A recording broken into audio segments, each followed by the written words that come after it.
بسم اللہ الرحمن الرحیم۔ ناظرین، جس طرح سے آٹومن امپائر سلطنت عثمانیہ کو یورپ اور برطانیہ نے گرایا تھا، وہاں پر جس طرح کی چالیں چلی تھیں، جس طرح سے وہاں پر اپنی مشنریز کو بھیجا تھا، اپنے جاسوسوں کو بھیجا تھا، اپنے تاجروں کو بھیجا تھا، جنہوں نے وہاں جا کر ایسے ادارے اور ایسی آرگنائزیشنز قائم کی تھیں جس کے ذریعے وہ سلطنت عثمانیہ کو کمزور کر رہے تھے۔ بالکل اسی طرح سے ہمیں تو کچھ ایسا ہی نظر آتا ہے کہ پاکستان میں بھی وہی کام ہو رہا ہے، اور اس کی جانب جو ہے وہ نہ جانے کیوں ہمارے حساس اداروں کی توجہ نہیں ہے۔ جب سے اسرائیل نے فلسطین پر حملے شروع کیے ہیں پچھلے سالوں میں، آپ یہ مسلسل خبریں سنتے چلے آ رہے ہیں کہ پاکستانیوں کے اسرائیل میں مختلف وفود گئے ہیں اور وہاں جا کر انہوں نے ہائی آفیشلز کے ساتھ ملاقاتیں کی ہیں۔ پچھلے سال ایک خبر جو ہے وہ ہمارے سامنے آئی تھی، میں نے اس وقت اسے بریک نہیں کیا تھا۔ اس کی وجہ یہ تھی کہ میں نے کہا کہ یہ غیر اہم ہے اور اسے جو ہے وہ ابھی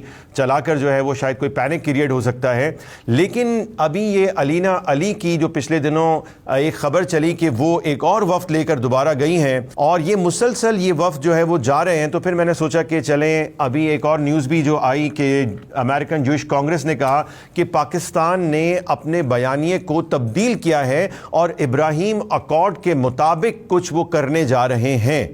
تو اب یہ خبر سچی ہے جھوٹی ہے یہ تو ہمارے ادارے اور ہماری حکومت ہی بتا سکتی ہے، لیکن یہ جو بات میں آپ کو بتا رہا ہوں یہ بالکل سچی ہے، اور آپ یہ سن کر حیران اور پریشان ہو سکتے ہیں۔ ہم بار بار یہ بتاتے رہتے ہیں کہ بیرونی ممالک کی فنڈنگ کے اوپر پاکستان میں موجود ایسے بہت سارے کردار ہیں جو ان کے منصوبے اور ایجنڈے کو لے کر چل رہے ہیں۔ شاید کہ بہت سارے لوگ یہ سوچتے ہوں گے کہ یار یہ ایسی ہی باتیں ہیں۔ آئیے میں ذرا آپ کو ایک تصویر ان صاحب کی دکھاتا ہوں جنہیں آپ نہیں جانتے ہیں، اور پاکستان میں انہیں شاید عام لوگوں میں کوئی بھی نہیں جانتا ہوگا، لیکن ہمارا مقتدر حلقہ، ہمارے سفارتکار اور بیرونی ممالک کے جو سفارت خانے پاکستان میں ہیں، اس کی جو ایمبیسڈرز ان کے ہوتے ہیں، وہ ضرور ان کو جانتے ہیں۔ جی ان کو امریکہ بھی بہت اچھے طریقے سے جانتا ہے، نہیں صرف جانتا نہیں ہے بلکہ ان کی خدمات کو مانتا بھی ہے، اور صرف امریکہ نہیں بلکہ اسرائیل انہیں بہت اچھی طرح جانتا ہے، اور اسرائیل کے ٹی وی چینلز پر ان کے انٹرویوز بھی چلے ہیں۔ اور صرف یہ بات نہیں بلکہ اسرائیل کے پریزیڈنٹ نے ان صاحب کے لیے باقاعدہ خصوصی ایک ویڈیو ریکارڈ کر یوٹیوب پر پبلش بھی کی ہے۔ Pir Musaddiq Shah, I would like to thank you personally. یہ ہیں امریکہ اور اسرائیل کے پسندیدہ صوفی پیر، نام ہے ان کا مدثر شاہ، سجادہ نشین ہے۔ اتفاق یہ ہے کہ ان صاحب کا تعلق بھی اسی مقام سے ہے جہاں سے اس فواد چودھری کا تعلق تھا جسے جہاد کے فتوے نے بڑا پریشان کر دیا تھا۔ جی ہاں، ان صاحب کا تعلق بھی اسی شہر سے ہے جہاں کا رہنے والا ایک انجینئر یوٹیوب کے اوپر اسرائیل کے آئرن ڈوم کو حافظ اللہ تعالی کہتا ہے، اور وہ یہ مطالبہ کرتا ہے کہ غزہ کے تمام لوگ غزہ چھوڑ کر دوسرے ممالک چلے جائیں۔ حضرت آئرن ڈوم سسٹم حافظ اللہ تعالیٰ کی برکت سے آپ کو نئی زندگی مبارک۔ یہ ہیں وہ پاکستانی پیر جن کے لباس کو آپ ذرا دیکھیں، پاپ سے اور جو ربیز ہوتے ہیں ان سے ملتا جلتا آپ کو نظر نہیں آتا؟ اصل میں یہ پیری کا اور سجادہ نشینی کا اور مذہبی اسکالر ہونے کا بہروپ اس لیے اختیار کیا جاتا ہے کیونکہ اس کی اہمیت ہے۔ بھائی دیکھیں، ہر چیز جو اصلی ہوتی ہے تو اس کی نقل بھی آئی جاتی ہے۔ ان صاحب کا بھی کام یہی ہے، اور یہ ایک صوفی کونسل، جعلی صوفی کونسل بنا کے اس کے چیئرمین بنے ہیں۔ جی ہاں، یہ وہی صوفی کونسل ہے جسے بنانے کے لیے امریکن ایئر فورس کے ادارے رینڈ کارپوریشن نے پرپوز کیا تھا، اور آپ کو شاید یاد ہوگا کہ پرویز مشرف کے دور میں یہ صوفی کونسل جو ہے وہ اس وقت بہت چل رہی تھی۔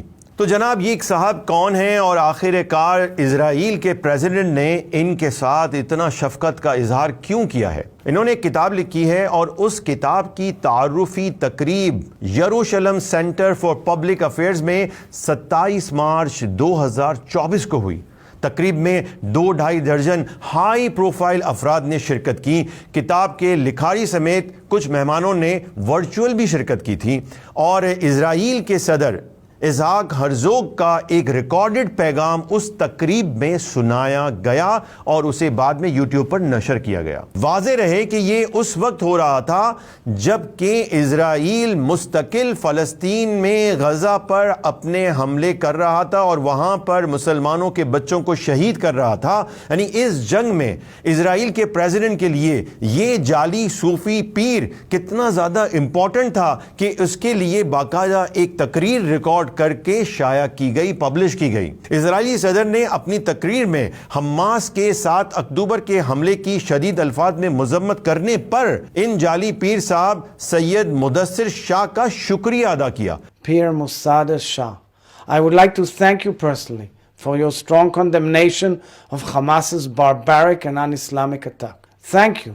2.5 منٹ کے اس ویڈیو پیغام میں 2 بار اسرائیلی صدر نے کہا کہ ہم پاکستان کے ساتھ ٹیکنالوجی، زراعت، ماحولیات اور دوسرے شعبوں میں تعاون کر سکتے ہیں۔ اب ذرا آگے دیکھیے کہ اس ہائی پروفائل تقریب میں کون کون شریک تھا۔